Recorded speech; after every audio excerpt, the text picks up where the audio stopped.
about your TV break then. Obviously you've been on successful kind of TV shows, or massive shows.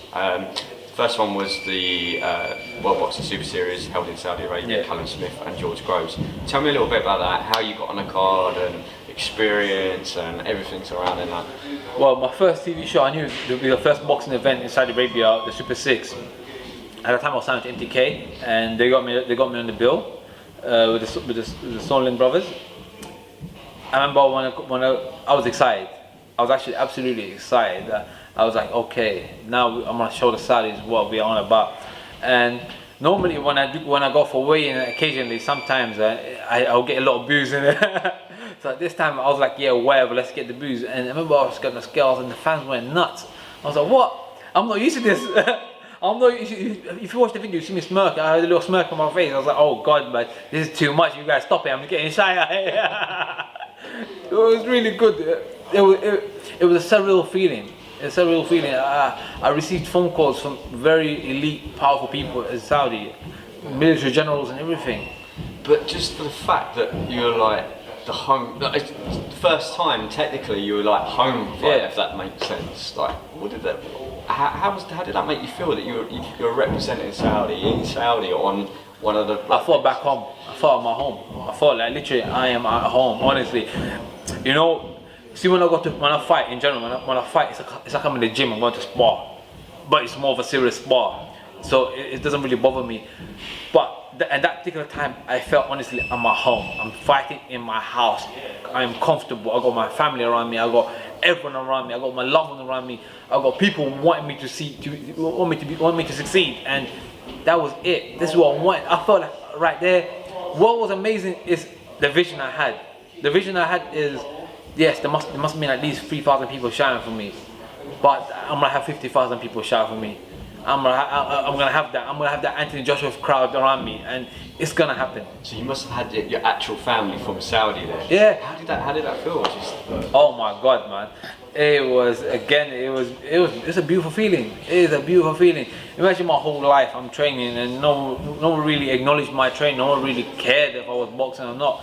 To have someone, at least to have some people acknowledging you and being excited for you, it was something beautiful. You said elite people there. Yeah, elite. It must have been an experience. Oh man, it was something surreal. I was getting picked up by Rolls Royces and Bentleys. It was something different for me. And obviously Naz was out there as well. I mean, see, in my lifetime, there's a few boxers I want to meet. One of them, unfortunately, I can't meet. Muhammad Ali passed away. Second was I want to meet Mike Tyson. Luckily, I met Naseem Hamed, and one of the guys I wanted to meet was Khabib as well. He's a UFC fighter. I'm not really a person that wants to meet people, but this is the 4 people I wanted to meet. And Naseem Hamed, I met him in Saudi. I remember Naseem when I met him, he gave me a word of wisdom. He said, "Look, I can see for your eyes, you're a hungry guy. I know you." Because I remember I went to Sheffield when I was younger. I was young in Sheffield, and I saw Naseem's team. I was talking to Naseem, but I don't think he recognized me. By the time he said, "Oh, I recognize. Remember you? This is that. I see something in your eyes. Stay calm, win the crowd." Beautiful words of wisdom he gave me. That must be like so special. Oh man, it felt like the start of something great. So that was my next thing. Did at that point, fighting in Saudi, meeting Naz, did you feel at that point like, right, okay, now my journey has really begun? Before Naz, I thought when I was in the plane by myself on the plane going to Saudi, I was like, I'm going home to fight. I am going home to fight. I'm sitting there in my seat, I'm thinking, I'm gonna have that 58,000 crowd. I'm gonna sell out Wembley, I'm gonna sell out O2. At the time, I did not have the vision of Saudi is gonna be the boxing hub, but I was thinking Wembley, O2, I'm gonna sell it out. I'm gonna have my whole fans there, because my name, my surname, I have a big family behind my name as well. So I was thinking my family there, my whole South London there, my Londoners there, everyone there, because although I'm from South London, I represent London to the fullest. And you know how it is in the UK. The UK is something beautiful about UK fans.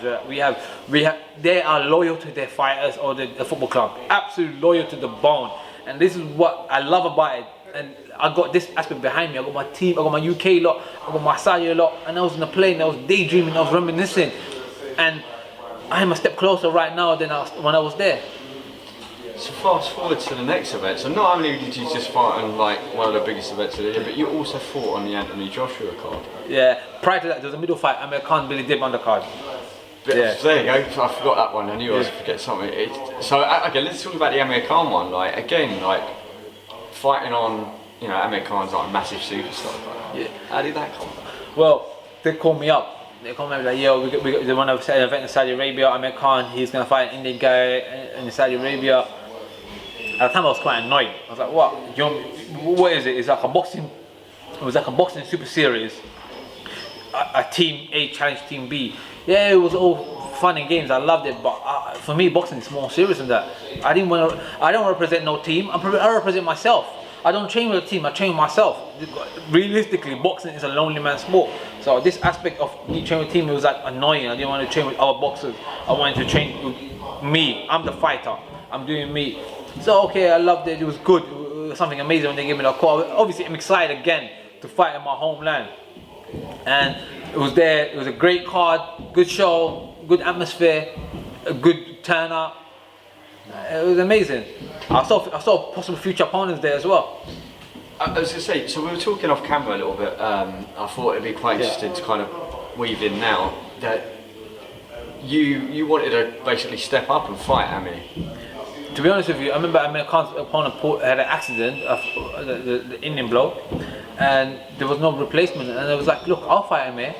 I have no problem fighting Amir. I'll do 4 rounds right now, but I don't mind doing 12 rounds. I'll step up. There's nothing wrong with that. Unfortunately, they turned down my offer. They took Billy Dibbs instead of me. I thought, I'll fight Billy Dibbs in the future. And you were saying that you know, Amir was offered like the same money, and he turned it down. Yeah. Like, obviously it annoyed you, kind of thing. But did you get any explanation why, like, he turned? Realistically, it makes more sense. I'm really nobody compared to Amir's name. Amir's got a bigger name. In his resume, he's achieved way more than me in his resume, and it makes more sense why would you want to fight me. But the way I see it personally, it would have helped me out. It would have been a massive help for me. But sometimes people don't understand. It's not about you fighting someone. Let's put it, massive respect to Amir Khan. He's a head of a fighter. He's achieved so much in his career. He is actually an icon. It would have been great if I got the fight with him. He would have supported me. He would have pushed me up. Would have helped me. Like right now, Billy Dibb. What's Billy Dibb?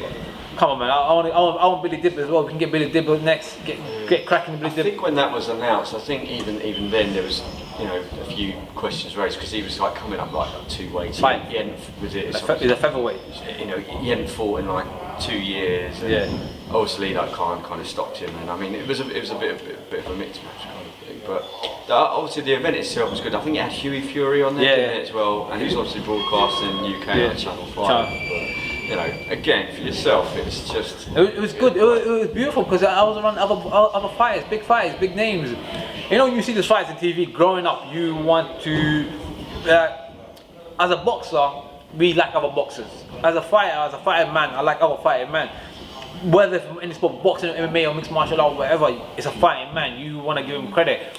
Like, for example, Conor McGregor gives so much more in the sport. You have to give him credit. Khabib, you have to give him credit for his particular style. Nate Diaz, the Diaz brothers, you have to give them credit for their particular style, the way they fight and so on. So this is something we look forward to, and to imagine sharing the same place with them, it's amazing. I met Evander Holyfield, I met, what's his name, the Iceman, Chuck Liddell. Yeah. It was really good. But did you find after your second, because you were fighting on your second card in Saudi, did you find that you were getting like more local media attention as well? Absolutely. I was getting so much. In my first fight, I was getting so much media attention. On my second fight, it was more media attention. It was growing. On my third fight, it was even bigger. But I remember on my second fight, it was mostly a lineup. I was lining up future opponents. I remember I stood next to Paul Menage. I stood next to him and I shook his hand. I saw his fragile hand. I was thinking, this guy, I'll crush him, I'll break him. I was mostly analyzing and lining them up, checking them up, who's the possible opponent. And I was thinking, this was going through my mind all the time. I was checking them, searching, observing, seeing who I can take these guys. These guys are nothing really. They're humans like me. It was that. And I got the media exposure behind it, got the media back in. Yeah. And then to the Anthony Joshua card. So your media level must have gone up. Obviously, the fight itself was huge out there, but for yourself, was it like media going up again and getting even more? It's growing. My media exposure is ever growing. It's getting big. Believe it or not, I got a really big fan base, a massive fan base. If I get a show on O2, for example, right now, Wembley, and say any fight in Wembley, I guarantee you we'll sell out the whole Wembley. We'll sell out the whole O2. The fans are there. The exposure is there. The people are there. They just want to fight. Give me a fight and we sell out. And I actually want to fight in the UK. I want to fight. It's been 3 fights. I'm not fighting in the UK. I need my UK fans back. I want them to see me fight in the UK, and a whole lot of people want to turn up in the UK. Hopefully, that happen. But I mean, just going back a second of fighting on the Anthony Joshua card. What that must have been such a proud moment for you, like your family, but one of the biggest fights of the year. I think for the decade, really. Coming the decade, yeah. It was beautiful.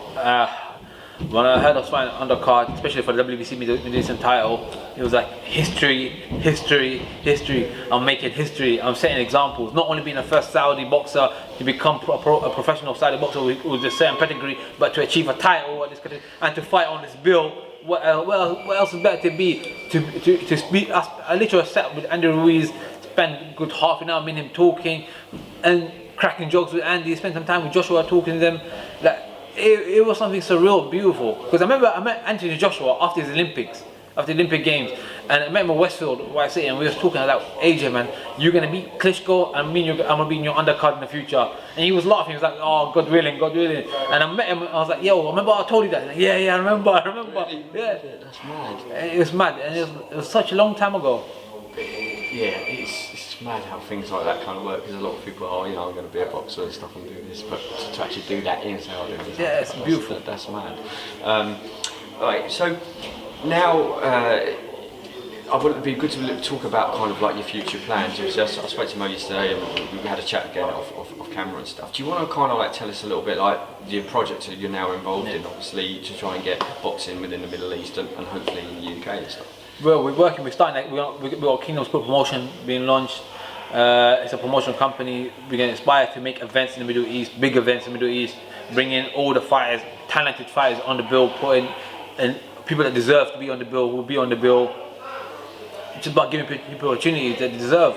And right about now, to build up my career going forward, to go for these names, to progress, because I ain't got time to waste. I don't want to waste no time. I want the top dogs. Although I'm 31 years old, I have low mileage in my engine. I'm still low mileage. Most of the fighters have 30 fighters. Their mileage is high. They come after that time. They're few more fights and they're gonna retire. So come, let's get it. Like we've got big names. Even when we get Lee Silby on board, we get cracking with him.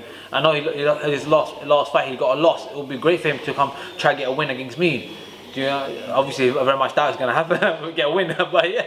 But I mean, just kind of saying what you've got, the promotion company, you've obviously got the financial backing, so these sort of fights are like, you can start kind of calling these fighters out and offering them deals. And if they don't turn the fight down, it's not because it's a money thing. It's obviously they don't want the fight. So. Exactly, everything's there. The financial's there. The financial aspect is there. The team is there. The event is there. The venue is there. Really, the Middle East is going to be the new hotspot. Vegas is past the expiry date. It's another desert kicking up. We said this off camera. Yeah. It's, you can see what the UFC is doing in the Middle East, and I think the Middle East in the next 10 years is going to be, because they've obviously they put the money up for fight capital. And the place looks nice, and people are in love with the new desert. The old desert is gone. Vegas is gone. No one wants to go to that desert there. People want to go to the new desert, the Middle Eastern desert. There's something about the Middle Eastern desert.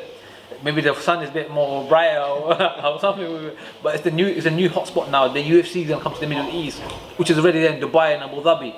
Saudi, a lot of people don't understand this, but Saudi is going to grow. It's going to be the 2030 vision. Saudi is going to be the new hotspot. For boxing, it's going to be amazing. All these fighters want to box in Saudi. So one thing I did want to say, obviously Saudi's got a reputation, so I don't want to get too political, really, but just tell people why people should go to Saudi and why it's not like it isn't, See, a lot of people have a wrong misconception, and this is based on people's opinion or, for example, look, every country has a law. Follow the law and you're fine. Do not break the law, and it's that simple. You can't. For example, if you're in Amsterdam and you smoke cannabis in a coffee shop, you can't come to UK and expect to smoke cannabis in a coffee shop, and you will get arrested if you smoke cannabis in a coffee shop. And you can't turn around and say, "Oh, UK is bad, UK is horrible." It's like Saudi. Saudi has a particular law. You follow the law, you're fine. This is what you should do. Follow the law and you're fine. Saudi is amazing. It's a beautiful place. Look, if you go to Saudi and you follow the law, you'll have the best time of your life. And the Saudis are the most best hospitable people. They'll invite you to their house. They will not let you go. They'll let you invite you by force to come and eat. Like, no, you're coming to eat, and they will not give you one small plate. They'll give you, if you see the plates inside, they'll give you. And see, the Arabs are known for one thing, important thing, excellent hospitality. They'll bring you in, they'll overfeed you. They'll give you all kind of stuff. If you tell them you're vegetarian, they'll bring you the best vegetarian dish. If you tell them you like meat, they'll bring you the best meat dish. You want dessert, they'll bring you the best dessert. They'll look after you. They'll take you out. Saudi is amazing. Got amazing history. Think about it. You come for a boxing show, you see some history, you enjoy your time.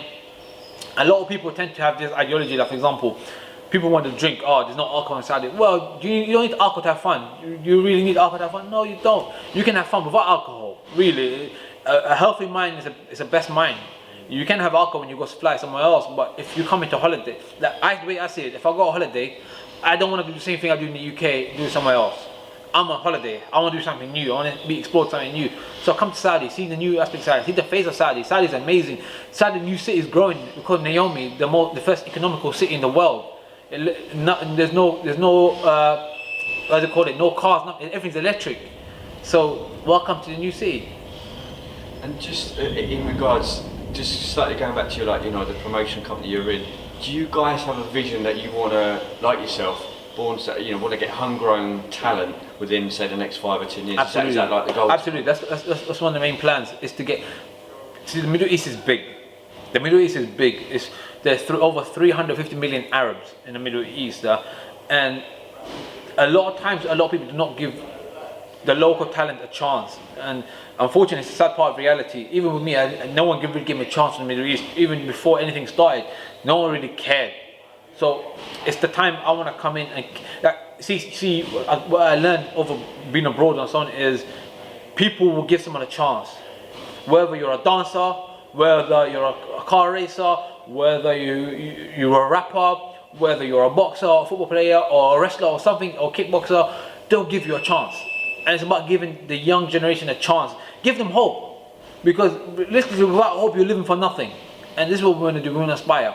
I'll tell you what I did see was, I follow like bodybuilding as well, and I can't remember where it is in the Middle East, but there's a bodybuilding gym, and I think they got their first bodybuilder onto like the Olympic kind of stage. Stage, and now that's becoming a thing. A thing. And they want to kind of create this like team of bodybuilders like within the next 5 or 10 years, and obviously kids must see you on TV and aspire. Absolutely. So it's about kind of bringing the next generation. Absolutely. We aim to inspire the new generation, and what we have is a lot.